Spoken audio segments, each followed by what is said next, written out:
नमस्कार. मुलींचा वारंवार गर्भ का जातो? एकदा नाही, दोनदा नाही, तीनदा नाही, असा सतत जर गर्भ गेला तर त्याला आपल्या नशिबात नाही असं नाही. त्याच्यासाठी आपलं शरीर चांगलं ठेवावं लागतं. कारण हे कशाने होतं? तुमच्याच समजा आतून सूज असेल किंवा अशक्तपणा असेल, तुमच्या अंगात रक्त नाही, उष्णता असेल, गर्भ राहत नाही, त्यामुळे पोरीला भीती वाटते, टेन्शन येतं.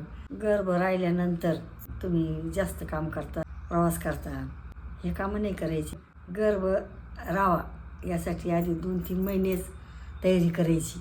डाळिंब खा, काळे मनुके खा, खजूर खा, परत रोज संध्याकाळी कोमट दूध प्या, व्यायाम करा. नाही व्यायाम जमलं तर फिरायला जा. तुम्हाला काही व्यसन असलं तर ते बंद करायचं. आपलं शरीर सुधारायचं. आधी गर्भ राहिला हे जोड उचलायचं नाही. ताक प्यायचं, सरबत प्यायचं, चहा कॉफी घ्यायची नाही, नारळ पाणी प्यायचं आणि नेहमी पोट थंड ठेवायचं. डाव्या कुशीत झोपायचं. देह आधी बरा करा आणि मग गर्भ ठेवा. मी सांगितल्याप्रमाणे ही सगळी काळजी घ्या, पण याच्यावर बी तुम्ही डॉक्टरला दाखवा.